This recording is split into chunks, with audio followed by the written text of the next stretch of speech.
For 20 years, internationally renowned missing persons expert Dr. Sarah Wayland has studied, worked and presented in many countries across various missing landscapes.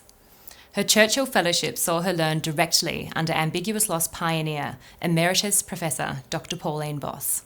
Most importantly, Sarah's been working closely with hundreds of families of missing people, and in 2013 she undertook a PhD exploring the role of hope in their lives.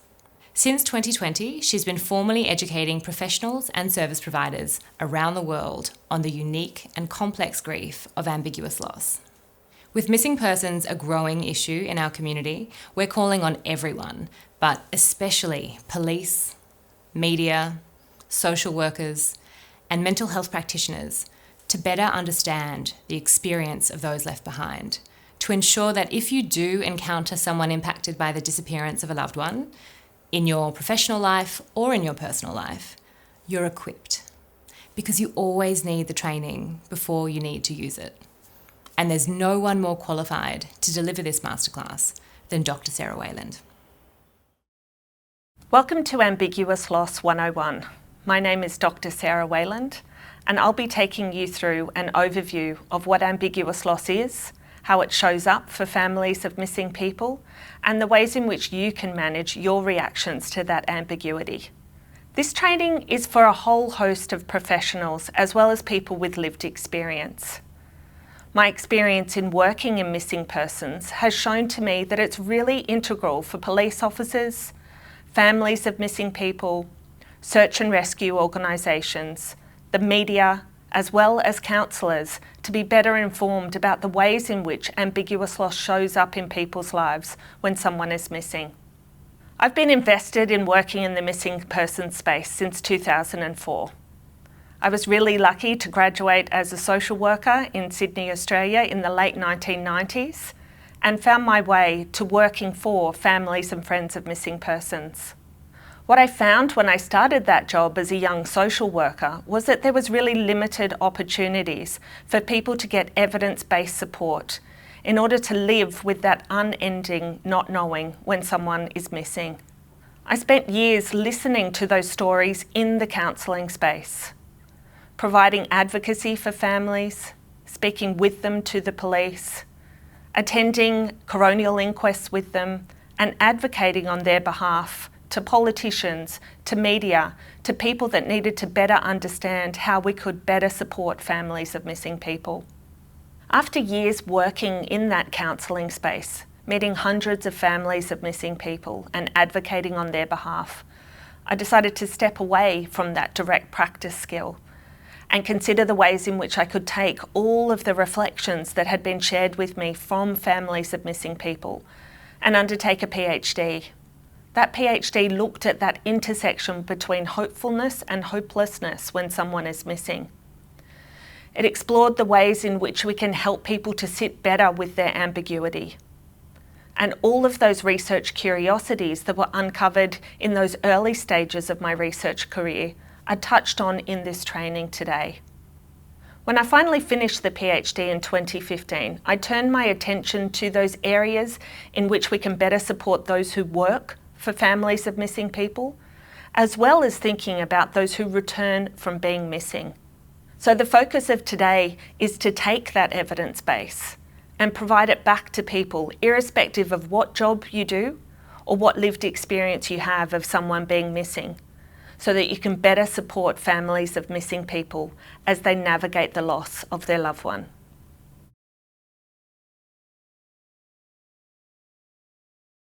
So what are we hoping to achieve from this training today? The training has been divided into 3 parts. First, it's to provide people with a better understanding of what is the working definition of ambiguous loss. The second part is to better understand the evidence base and what that means for crisis situations when someone has just gone missing, as well as those longer term avenues for support for families of long-term missing people. And finally, the training asks you to stop and reflect on yourself. What we'll be exploring is some opportunities to think about how well do you tolerate the unknown? How can you take those personal reflections And how can that self-reflection better provide you with support to look after those people around you? It's always important to understand the prevalence of how many people go missing in the area that you live, wherever that might be in the world. This training is coming to you from Australia. And whilst we consider the ways in which we can better support families of missing people, so too can you in terms of better understanding how many people go missing where you live and what the ways in which law enforcement define a missing person to be. So for example, here in Australia, the Australian law enforcement definition of a missing person is someone whose whereabouts are unknown, and there are safety concerns in terms of where they might be and how well they might be. We take that definition and understand that at this moment in time, there are about 51,000 reports made in Australia each year about the safety and well-being of a missing person. From the data, we know that at least for every person who's missing, 12 people will be adversely affected. But if we look at other areas of research, like in the mental health space or in the suicide prevention space, that number is quite conservative. So it's not just that 12 people would be adversely affected. Sometimes there can be hundreds of people adversely affected by the disappearance of a loved one. So our better understanding of ambiguous loss and how many people will be adversely affected will shape the ways in which we provide support. When we're also thinking about prevalence, it's also important to understand who is most at risk of going missing. So within whatever jurisdiction you come from, it's important to look for the local information, the local data, or the information that's shared by the police around missing persons. We know that here in Australia, young people are more likely to go missing than any other population group. We know that young Aboriginal women between 13 and 17 years are more likely to be reported missing to the police than any other group. We also understand that mental health is a significant risk factor for going missing, which not only tells us the story as to why a person is absent, but what happens to them in terms of their vulnerability whilst they're away from their usual connections. From a lifespan perspective, we also know that older people who experience dementia and Alzheimer's are more likely to wander or go lost from wherever it is that they reside. And their safety and well-being is paramount in terms of what happens to them whilst they're away from home. So taking that understanding of what we're going to be exploring here today in terms of ambiguous loss really needs to be complemented by the unique story of how people go missing and how many people go missing in the area in which you live. So what is ambiguous loss? The story that I'll tell here about the definition of ambiguous loss also combines my personal connection with the amazing professor that coined the phrase ambiguous loss. In the early 2000s, I was very lucky to travel from here, Sydney, Australia, to Minnesota to meet with Emeritus Professor Pauline Boss. She's the author of Ambiguous Loss, Learning to Live with Unresolved Grief. The focus of her career has been about taking those moments in time where we experience a loss or an experience of grief and understanding the unique ways in which ambiguity turns up with that loss. Her initial work was very much in working with families where they had somebody who was missing in action. And then she started to consider the ways in which most professionals who work in the grief and bereavement space have a very limited understanding of what happens when a loss occurs and we don't have all of the information to let us know if that loss has been complete. Ambiguous loss is referred to as an unending, not knowing example of loss, where there is limited opportunities for people to connect with the idea that this loss is forever. When we traditionally experience a death of a loved one, we know, even though it's difficult to accept, we know that that is a final loss. We're exposed to a funeral. We're exposed to all of those bereavement opportunities that tell us that that person is no longer alive. Yet the impact of an ambiguous loss when someone is missing is that they're physically absent. Yet there's no data to suggest to us that that loss is going to continue forever. And how is it that people accept that type of loss without the traditional aspects of closure that are afforded to us when somebody has died? What's really important to understand with ambiguous loss is that we know from the research that the loss doesn't get easier to accept over time. It actually gets more complicated to accept over time. When we have someone missing, we have that intersection of both living with that grief and loss experience, but also the trauma of not knowing what happened to them, about imagining all of those aspects of where the missing person could be and what might have happened to them, whether they be missing for a day, a week, a month, or a year. And that ambiguity, that additional layer of loss that occurs in these spaces, makes it very hard for families to move on with life. What I'd like everybody to do now when they're engaging with this material is press pause or take a moment as they move through all of the learnings that we present here today, and think about the ways in which ambiguous loss might turn up in your own life. Not everybody that works in the missing person space has lived experience of somebody going missing. Yet we all have a lived experience of loss, where those aspects of ambiguity might show up for us. Some of those examples might be around managing the loss that comes with a divorce, managing the loss after miscarriage, managing the loss of being diagnosed with a life-limiting illness or a complex mental health condition, where we're almost caught in that liminal space between the life that we thought we were leading versus the life that we're actually leading, and how that ambiguity, that uncertainty of existing in that space can be really complicated.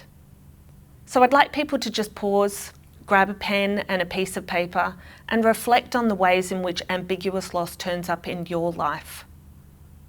Think about the ways in which you felt, think about the challenges that came up for you, and then we can use some of those learnings to apply that to understanding what the experience of families of missing people might be when living with an ambiguous loss.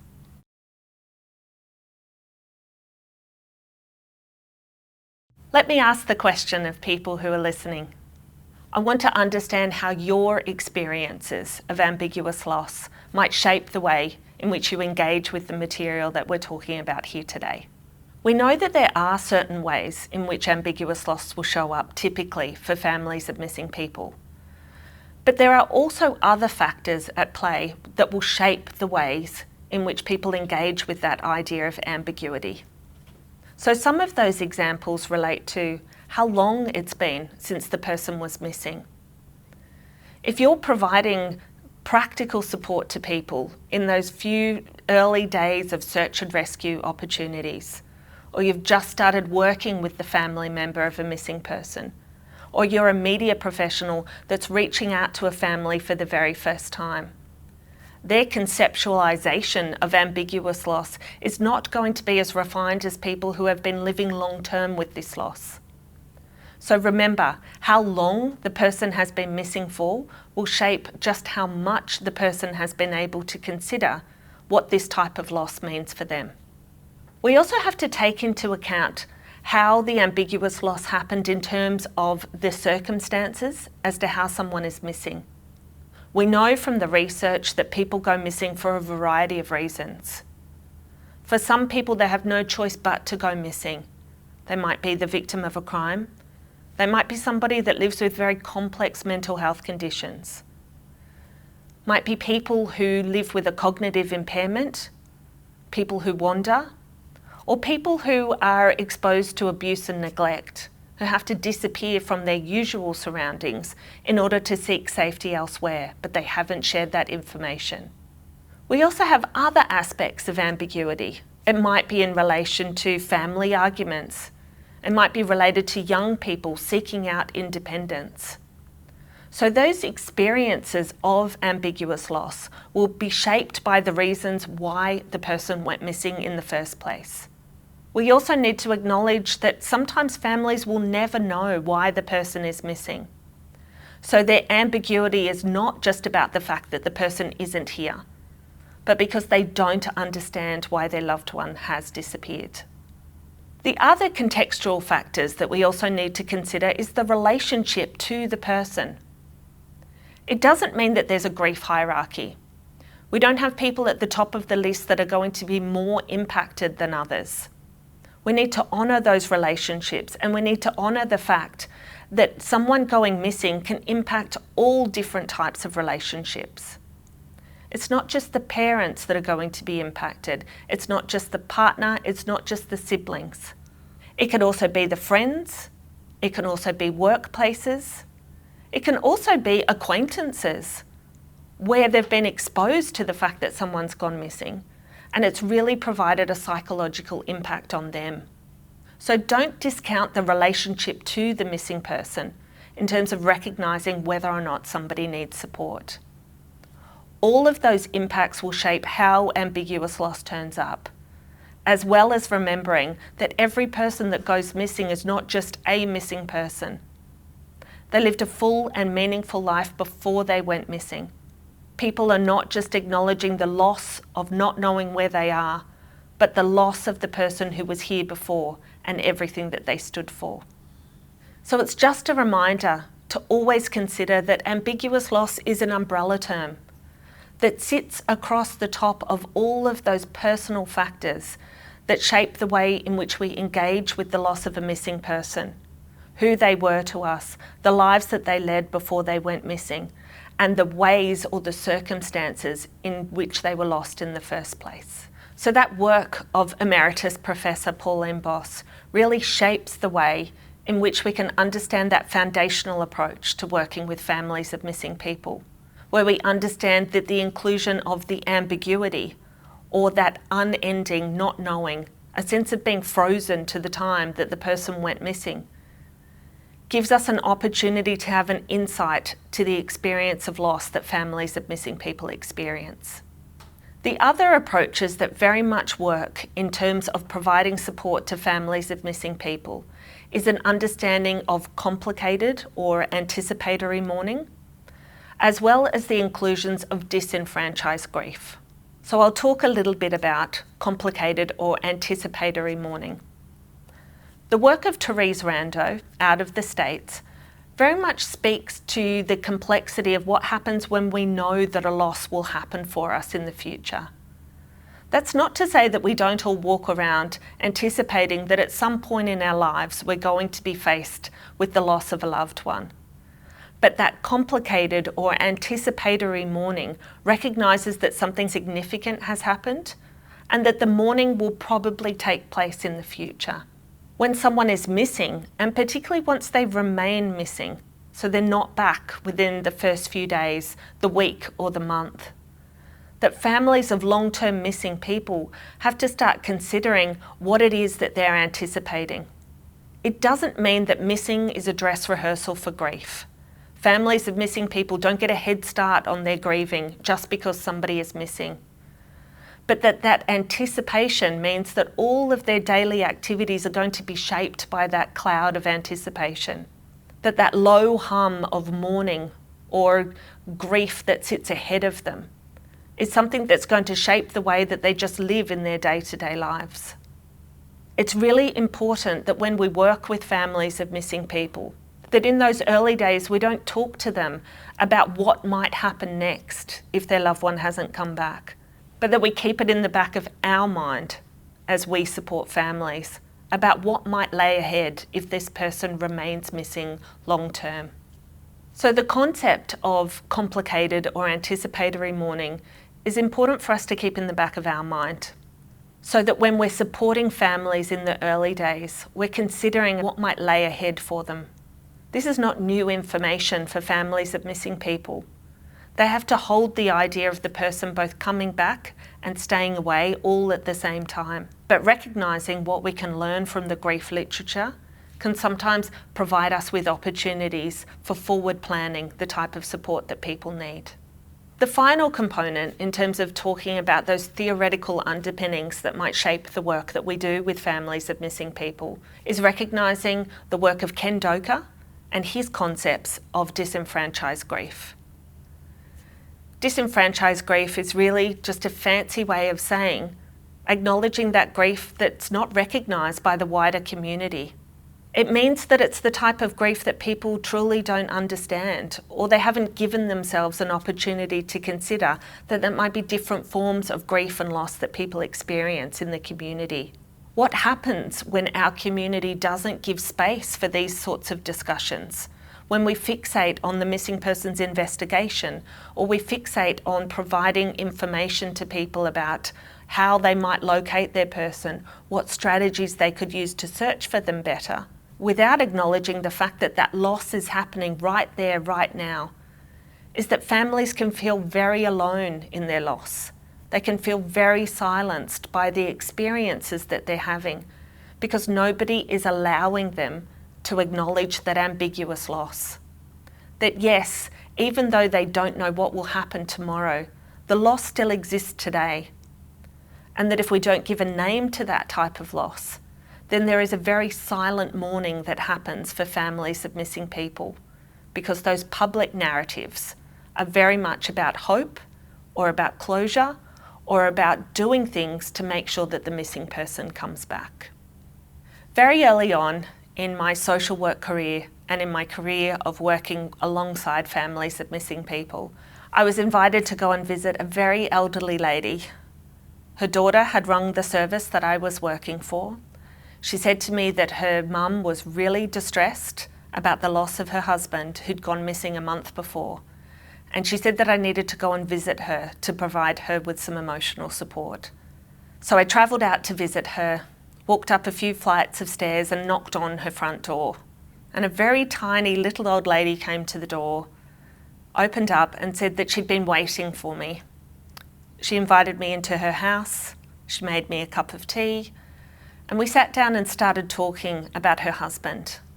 He was a war veteran who had been living with post-traumatic stress disorder for decades. He'd been trying to find ways in which he could better manage his trauma so that it didn't almost leach out onto the ways in which he was trying to live his life and helping raise his 3 children. He'd had periods of going missing before, but this last time that he'd gone missing, and he was 85 at the time, she was concerned that this was the last time that he would go missing. I explained to her that her daughter had asked for me to come and see her because she was highly distressed. And she said to me, I think that I've been waiting for a very, very long time for my husband to finally go missing because I could see what pain he was in after all of those years. But what I want you to focus on, Sarah, is my children, because they're the ones that are distressed. They're the ones that don't know how to live without the answers as to what's happened to their father. I think when I finally left her house that day, and I ended up working with her for the next few years, as well as her children, is that I started to think about, well, what are some of the common reactions in terms of the ways that ambiguous loss turn up? One of the most common ways that we see families of missing people show up in terms of their reactions to the loss of a missing person is very much in those early days a sense of stress and anxiety, a hyperfixation on where the investigation's at, when they'll hear from the police again, what's happening with their social media campaign. We also see that families not only have an emotional response to someone being missing, but they also have to explore those practical navigations where they have to learn 1,000 new things at once. How the policing service works, how we can search for people, how we navigate creating our own content online to compel the community to help you to search for that person. That constant sense of being switched on, ready to go, awaiting news, responding to any requests or any tips from the community about what might have happened, heighten the sensation for families of missing people.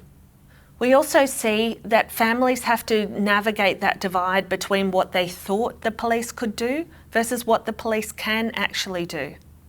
That impact of TV shows, of podcasts, of all of those spaces that talk about missing persons investigations sometimes create a sense that families believe that everybody will stop what they're doing and will assist them in locating their missing person. and the grief associated with the fact that not everyone is available to help can be very hard to sit with. Some of the other common reactions are a sense of becoming incredibly fixated only to thinking about the missing person, as if the rest of their life has frozen alongside that investigation. So a lack of capacity to work, a lack of capacity to engage in any other care or responsibilities that they might have. No investment in family or friendships or other activities. Very much like the blinkers are on and that the focus is solely on the missing person. As time moves on, we see some of those common reactions play out in terms of that divide between the public story of having someone missing and how families of missing people talk about them, but that silent isolation of what it means to be waiting for news and not knowing when that news will happen. So those common reactions of ambiguous loss always need to be challenged by our assumptions about how we think families of missing people should behave or how grief-stricken they should look. What we need to consider with challenging these common reactions is that we shouldn't be working from the assumption of how we think families of missing people should look. That we believe that everybody should be grief-stricken at all times. That those common reactions can be confusion. They can be heightened emotions. Sometimes they can be avoidance as well. Not wanting to engage in the idea of the reality of what might have happened to the missing person. Wanting to instead focus on perhaps a more magical, more palatable story of where their missing person might be. So I really want to compel you to think about the fact that common reactions are just that. That there is some commonality in the experience of how people react to someone being missing. But a lot of the time you have to be guided by how the family is actually reacting and then work out how you can provide your support from there. In the early days, it can be very much focused on the stress and anxiety of not knowing when the person is going to come back, why they've gone in the first place, and what you need to be doing day by day in order to find them. This is really important for police and search and rescue teams to understand that stress and anxiety will sometimes come out as anger and agitation, about wanting to do everything physically possible to make sure that that person is located and brought home safely. From there, we also need to understand that the common reactions will be an experience of trauma. What we know from some research that was conducted in Europe over the last few years is that when someone's missing, it's not just about the trauma related to the circumstance that they went missing in, but the imagined trauma that families of missing people experience, where they start to consider not just the story that they've been told from the investigators, but all of the different stories that they hear about missing people, things that might have been shared with them when someone's missing. And that imagining of that trauma means that you're not only just dealing with the reality of someone being missing, but the imagined reality as to what might have happened to them. There's also a real sense of intense sadness and frustration that families of missing people experience, whether that be in the early days or in the longer term. I think that we live in a world that almost suggests to us that if we try really hard at something and we focus on it intently, that we'll get the result that we want. Families of missing people often feel like no matter how hard they try, they can't bring their loved one home. That sense of sadness and frustration about their worldview being shattered, about how they thought the world worked, can be really difficult to sit with. There's also a sense of being disconnected from the community. We talked earlier about that definition of ambiguous loss being almost a sense of being frozen in time, frozen to the time that the person went missing. And that means that it's hard to engage in those usual activities that might have brought us joy. It might be hard to connect with friends, workplaces, hobbies, relationships, because you're so consumed by the trauma and the sadness of having somebody missing that it's very difficult to identify ways in which you can reconnect with your old life. For some families, the reality and the trauma of those imaginings of what might have happened to their missing person can sometimes show up as avoidance.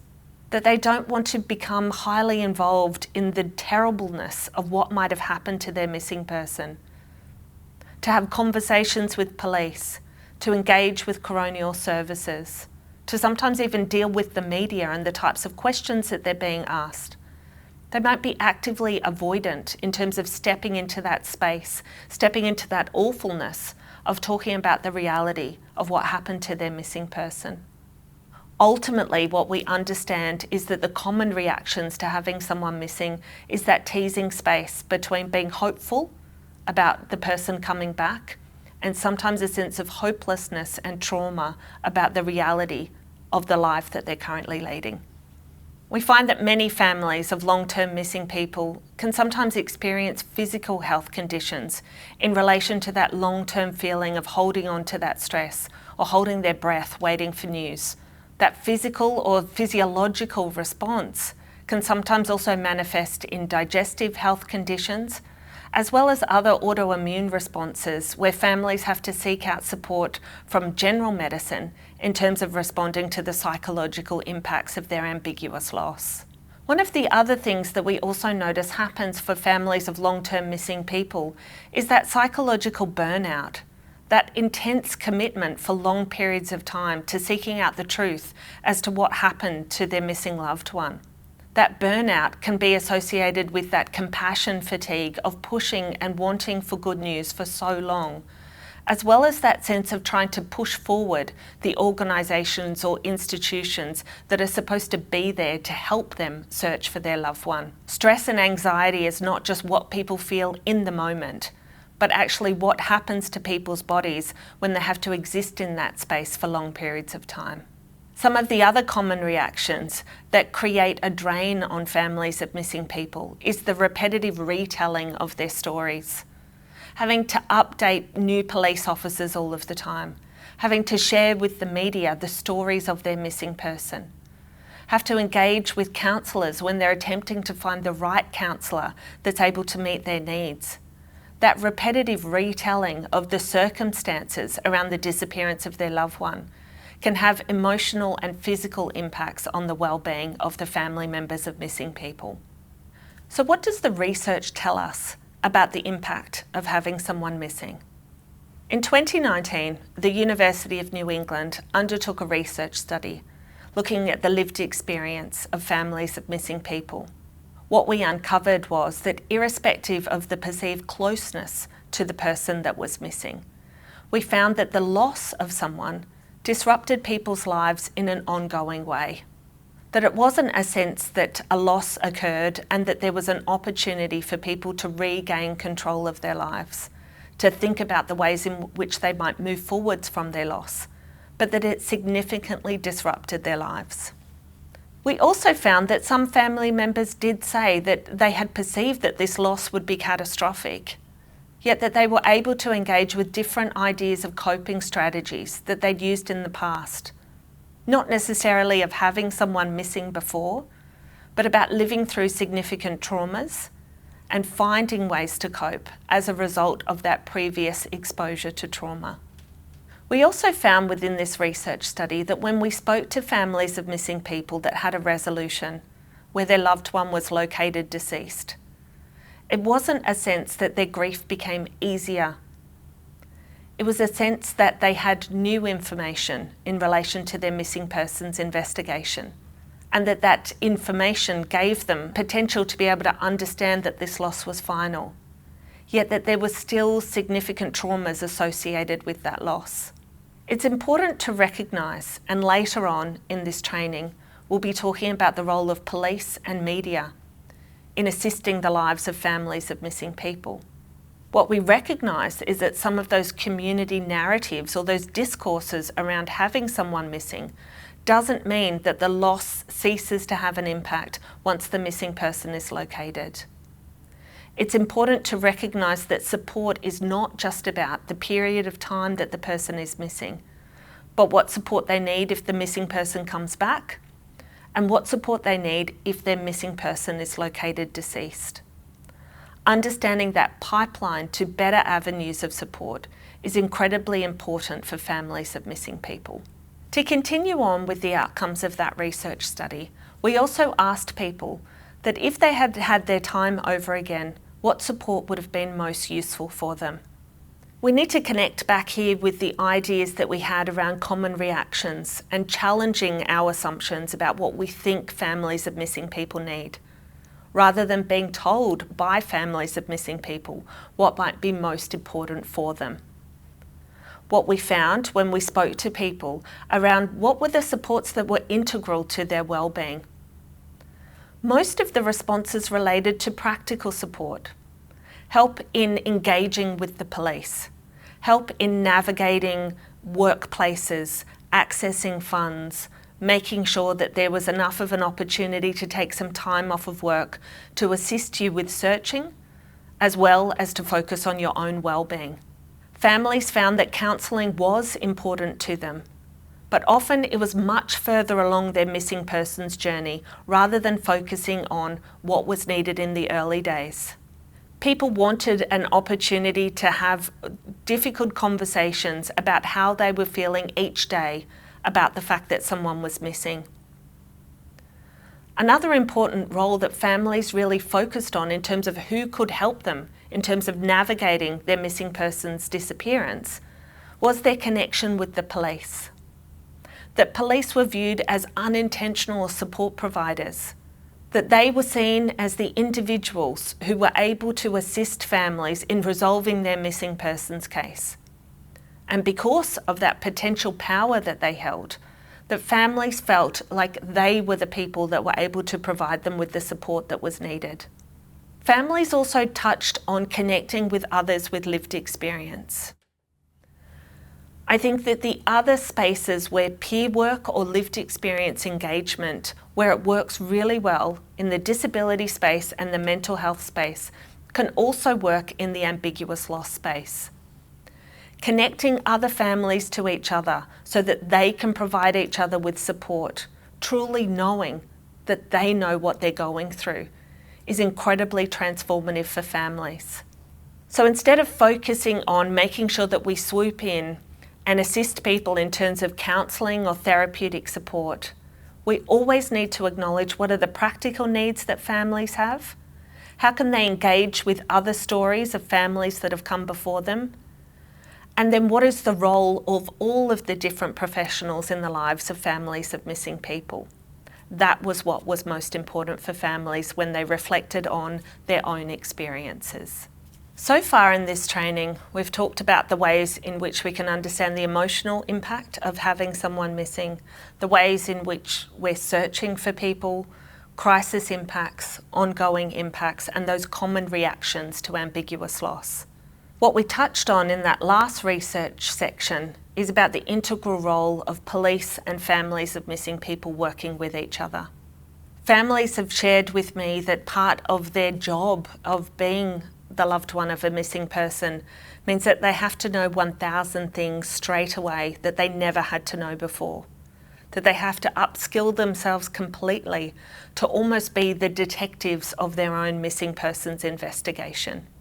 What we need to unpack is what are the ways in which the police can navigate engaging with families of missing people so that families of missing people feel heard and supported as they wait for news of their loved one. In my previous research studies, families very much spoke about the role of the police as considering in the early days when their loved one first went missing, a sense of course the police will be able to step in and resolve this. And once they started to recognise that even when the police were working as hard as they could, or the police didn't have the access to the resources that would help them locate the missing person, that sense of overwhelm and darkness about the idea that even the police couldn't assist them in locating their loved one was a hard truth to sit with. What we found is that families felt supported by police in some areas, and then in other areas felt like that relationship could be better supported. Families of long-term missing people have to have long-term relationships with the police.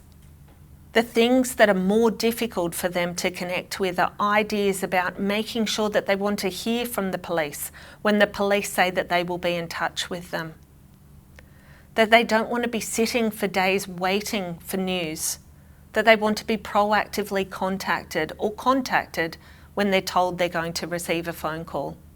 Conversely, when I've supported police and trained police over the years about that complexity of how do you keep coming back to a family when you have no news about their missing person is incredibly difficult to do. So I always encourage police, ring to let families know that there is no news. It's about the power of that connection and about saying, I'm still here and I'm still assisting with the investigation, even if we have no new evidence. Honouring that relationship and understanding that sensitively, families of missing people need to hear the reality of the information as to what's happening to their missing loved one. In addition to police understanding what that communication pathway needs to look like, contacting people when they've promised that they're going to contact them, it's also about acknowledging the power of language. Families of missing people may refer to their missing person in present tense or past tense. Be guided if you're the police officer working with a family to understand the ways in which they talk about their missing loved one and replicate that. Think about the ways in which police use particular jargon to refer to different aspects of the investigation, and consider that you're talking about a person who's much loved and much missed by a family, and shape your language around that. Take time to recognise that it's not just the investigation that families want to talk to you about, but about who the person was and what they stood for. Make sure that you understand that you're looking for a person first and that they happen to be missing. Because what we find when families reach out for support is that it's not just the trauma of having someone missing that's difficult to conceptualise, but it's also the ways in which policing organisations and the community in general talk about their missing loved one. So what about the media? Most long-term missing persons families will have some opportunity during the time that their loved one has been gone to engage with the media. In all of the years that I've been working in missing persons, we initially started off with just being able to engage with mainstream media to profile the stories of missing people. Over the years and the explosion of social media, there's also now a dual role where families can create their own media to bring attention to their missing person stories. Irrespective of who organises the media, there's very much an impact of engaging with the media when you have somebody missing. What families tend to find is that the speculation associated with a missing person story will invite people that you don't know to share about their ideas of what happened to your loved one. That families engaging with the comments section in social media or seeing the ways in which their story has been profiled in the media can be incredibly distressing. It can sometimes look for opportunities to paint the missing person as something other than what they actually are. That it can breach the privacy of families of missing people in terms of talking about other aspects of their lives. There's often very limited time in the early days for families to consider what they will and won't share in the media. We talked before about those common reactions of stress and anxiety. What sits beneath that is the need to be able to shout as loud as people can to say, I've lost this person, can you please help me find them? And in doing so, they reach out to the media. Yet their boundaries around what's safe and not safe to share haven't been entirely honed.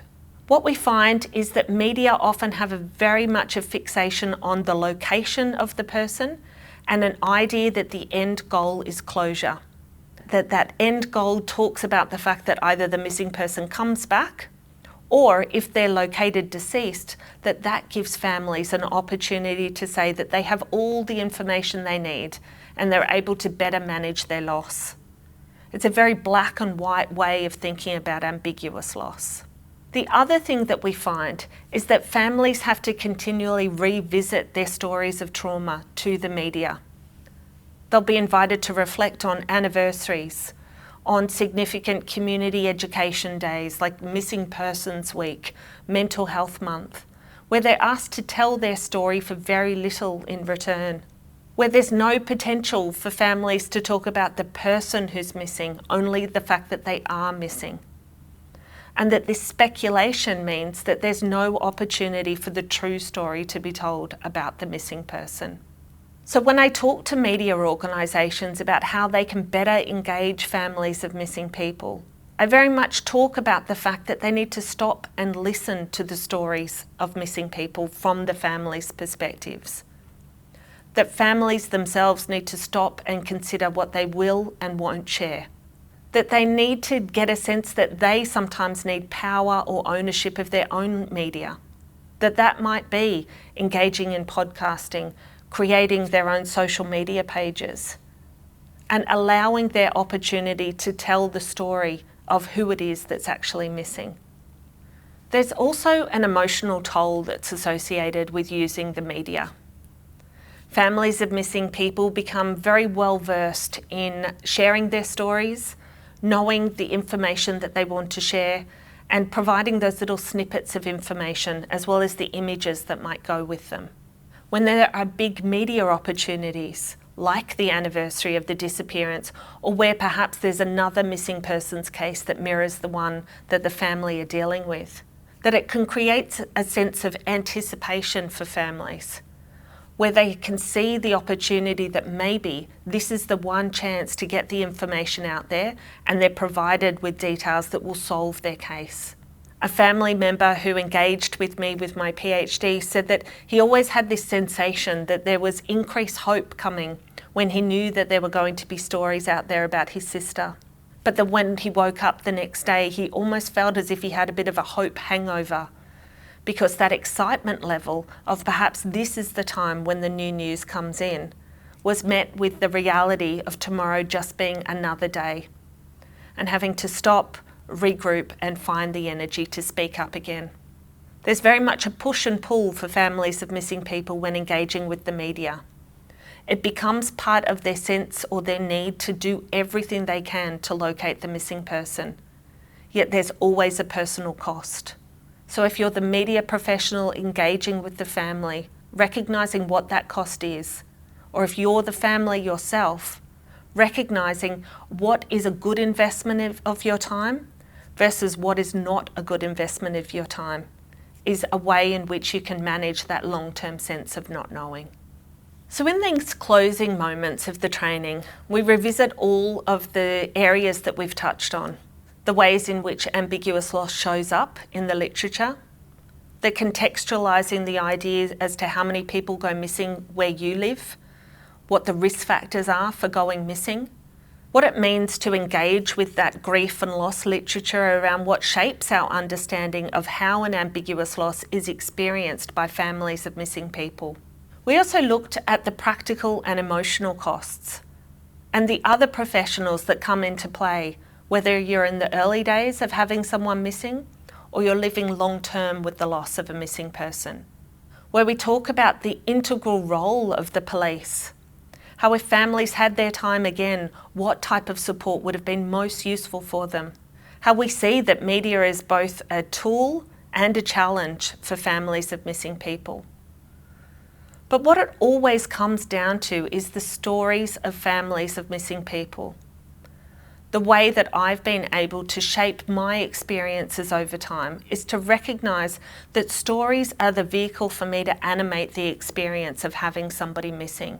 That I take different aspects of stories to almost build a sense of a toolkit for myself about how to better respond to families. In these last few slides, we have a lived experience reflection about what it means to live with the hopefulness and the hopelessness of someone going missing. So what did I learn from my PhD? I stepped into the space trying to understand, well, what is the experience of hope for families of missing people? We found that hope was a journey, that it wasn't necessarily a positive emotion, that it wasn't like you were hoping for a new job, hoping for an opportunity to come up, hoping that you'd have a good time this weekend. That hope was a teasing journey, that it dangled in front of people all of the time this idea that if I could just do 1 or 2 or 3 steps more, then I will locate my missing person and they will come back, and that I hope my life returns to how it was before. That there were times of intense hopefulness for families of missing people, and conversely there were times of great hopelessness, where there was no news, where they were waiting for information because remains had been found and they wanted to know whether or not that was their loved one. About those public and private narratives of hope, about not wanting to talk about those hard truths of what it means to live with the loss of a missing person, about finding ways to cope and to almost co-construct within families what hope actually means for them. That over time, hope changed for families of missing people. That it was quite intense in the early days, and that it became a softer type of hope after long periods of time, where people started to think about the ways in which they could live with not knowing and find new ways to keep moving ahead. So what has been the goal of understanding both the hope narratives of families of missing people, but also understanding an introduction to ambiguous loss? All those years ago when I went to visit Emeritus Professor Pauline Boss, she explained to me that when working with families of missing people, the goal isn't closure. The goal is to listen to people's stories. It's about understanding what was lost, what was missing, and how people can be encouraged to survive not knowing. It's not about providing people with the answers about what may have happened to their missing person, to provide them with platitudes around the need to hold on to hope at all costs. It's about acknowledging that each day, sometimes each hour, there can be different conceptualizations about what that family think might have happened to their loved one, and that that's okay. That there isn't fixed ideas about what it means to live with an ambiguous loss.